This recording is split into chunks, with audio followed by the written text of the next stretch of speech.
ನಮಸ್ಕಾರ ಎಲ್ಲರಿಗೂ Kannada cookbook YouTube ಚಾನಲ್ಗೆ ಸ್ವಾಗತ. ಇವತ್ತಿನ ಸ್ಪೆಷಲ್ ಉದುರಾಗಿ ಸಾಫ್ಟ್ ಆಗಿ ಬಾಯಲ್ಲೇ ಕರಗುವಂತಹ ಇಡ್ಲಿಯಿಂದ ಮಾಡಿದಂತಹ ಶಾವಿಗೆ ಬಾತ್. ಒಂದು ಹೊಸ ರೆಸಿಪಿ ಟ್ರೈ ಮಾಡಬೇಕು ಅಂತ ನೀವೇನಾದ್ರೂ ಅನ್ಕೊಂಡಿದ್ರೆ ಈ ರೆಸಿಪಿ ನಿಮ್ಗೆ. ಇಡ್ಲಿ ಅಷ್ಟೇ ಹೆಲ್ತಿ, ಸಾಫ್ಟ್, ಅದರ ಜೊತೆ ಒಗ್ಗರಣೆ ಹಾಕಿರೋ ತರಕಾರಿಗಳ ಟ್ವಿಸ್ಟ್.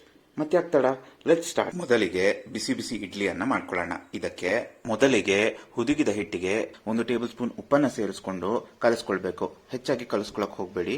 ಹೆಚ್ಚಾಗಿ ಈ ಹಿಟ್ಟನ್ನ ಕಲಸ್ಕೊಂಡ್ರೆ ಫರ್ಮೆಂಟೇಷನ್ ಇಂದ ಈ ಹಿಟ್ಟಿನಲ್ಲಿ ಮೂಡಿದಂತಹ ಏರ್ ಪಾಕೆಟ್ಸ್ ಹೋಗಿ ಇಡ್ಲಿ ಉಬ್ಬಲ್ಲ.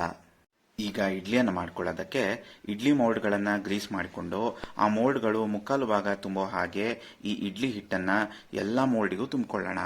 ಈಗ ಒಲೆ ಹಚ್ಚಿ ಅದರ ಮೇಲೆ ಒಂದು ಕುಕ್ಕರ್ ಅನ್ನ ಇಟ್ಟು ಆ ಕುಕ್ಕರ್ಗೆ 2 ಬಟ್ಟಲು ನೀರನ್ನ ಸೇರಿಸ್ಕೊಳ್ಬೇಕು. ನೀರು ಕುದಿಯುವಾಗ ನಾವು ತುಂಬಿಕೊಂಡ ಮೋಲ್ಡ್ಗಳನ್ನ ಕುಕ್ಕರ್ನಲ್ಲಿರಿಸಿ ಕುಕ್ಕರ್ಗೆ ವಿಸಲ್ ಅನ್ನ ಹಾಕದೆ ಮೀಡಿಯಂ ಊರಿನಲ್ಲಿ 10 ರಿಂದ 15 ನಿಮಿಷ ಬೇಯಿಸಿಕೊಂಡ್ರೆ ಸೂಪರ್ ಸಾಫ್ಟ್ ಇಡ್ಲಿ ರೆಡಿ. ನೋಡಿ, ಈ ಇಡ್ಲಿ ಹೇಗೆ ಮೃದುವಾಗಿ ಹೂವಿನ ತರ ಇದೆ. ಈ ಇಡ್ಲಿ ರೆಸಿಪಿ ಬೇಕಂದ್ರೆ ಮೇಲ್ಗಡೆ ಐ ಬಟನ್ ನಲ್ಲಿ ಹಾಕಿರ್ತೀನಿ, ಅಲ್ಲಿ ವಿಸಿಟ್ ಮಾಡಿ ಈ ಇಡ್ಲಿಯನ್ನ ಮಾಡ್ಕೊಳ್ಳೋದು ಹೇಗೆ ಅಂತ ತಿಳ್ಕೊಳ್ಳಿ. ಈಗ ಒಂದು ಚಕ್ಕಲಿ ಒರಳಿಗೆ ಶಾವಿಗೆ ಬಿಲ್ಲೆಯನ್ನ ಹಾಕಿ ಅದಕ್ಕೆ ಎಣ್ಣೆಯನ್ನ ಸವರಿ ಒಳಗೆ ಬಿಸಿ ಬಿಸಿ ಇಡ್ಲಿಯನ್ನ ಸೇರಿಸಿ ಶಾವಿಗೆಯನ್ನ ಒತ್ಕೊಳ್ಬೇಕು. ಹೀಗೆ ಶಾವಿಗೆಯನ್ನ ಒತ್ಕೊಳ್ಬೇಕಾದ್ರೆ ಇಡ್ಲಿ ಬಿಸಿ ಬಿಸಿಯಾಗೆ ಇದ್ರೇನೆ ಒತ್ಕೊಳಕಾಗತ್ತೆ. ಇಡ್ಲಿ ಒಂದ್ ವೇಳೆ ತಣ್ಣಗಾದ್ರೆ ಶಾವಿಗೆ ಒತ್ಕೊಳಕ್ ಆಗಲ್ಲ ಅನ್ನೋದು ನೆನಪಿನಲ್ಲಿರಲಿ. ಹೀಗೆ ಶಾವಿಗೆಯನ್ನ ಒತ್ಕೊಂಡ ನಂತರ ಅದಕ್ಕೆ 1 ಟೇಬಲ್ ಸ್ಪೂನ್ ನಿಂಬೆ ರಸವನ್ನ ಸೇರಿಸಿ ಗಾಳಿಗೆ ಸ್ವಲ್ಪ ಹೊತ್ತು ಆರಿಸಿದ್ರೆ ಈ ಶಾವಿಗೆ ಉದುರಾಗೇ ಇರುತ್ತೆ. ಈಗ ಶಾವಿಗೆಯನ್ನ ಸ್ವಲ್ಪ ಹೊತ್ತು ಗಾಳಿಗೆ ಆರಿಸ್ಕೊಂಡ ನಂತರ ಈಗ ಈ ಶಾವಿಗೆಗೆ ಒಗ್ಗರಣೆಯನ್ನ ಹಾಕೊಳ್ಳೋಣ.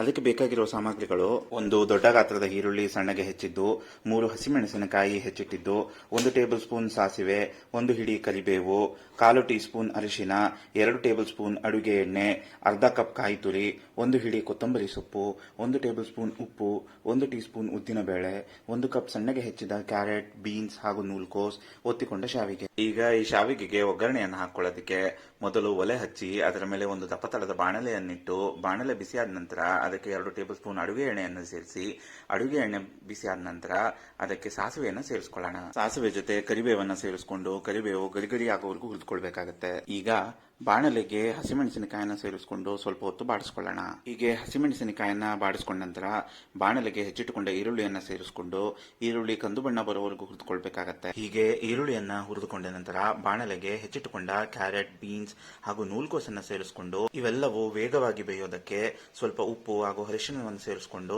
ಬಾಡಿಸ್ಕೊಳ್ಳೋಣ. ಹೀಗೆ ತರಕಾರಿಗಳನ್ನ ಪೂರ್ತಿಯಾಗಿ ಬೇಯೋ ಹಾಗೆ ಬಾಡಿಸ್ಕೊಂಡ ನಂತರ ಬಾಣಲೆಗೆ ತೆಂಗಿನ ತುರಿ ಹಾಗೂ ಕೊತ್ತಂಬರಿ ಸೊಪ್ಪನ್ನು ಸೇರಿಸ್ಕೊಂಡು ಸ್ವಲ್ಪ ಹೊತ್ತು ಬಾಡಿಸ್ಕೊಳ್ಬೇಕಾಗತ್ತೆ. ಹೀಗೆ ತರಕಾರಿಗಳೆಲ್ಲವೂ ಬೆಂದ ನಂತರ ಬಾಣಲೆಗೆ ಒತ್ತಿಕೊಂಡ ಶಾವಿಗೆಯನ್ನು ಸೇರಿಸ್ಕೊಂಡು ಹಗುರವಾಗಿ ಕಲಸ್ಕೊಳ್ಳೋಣ.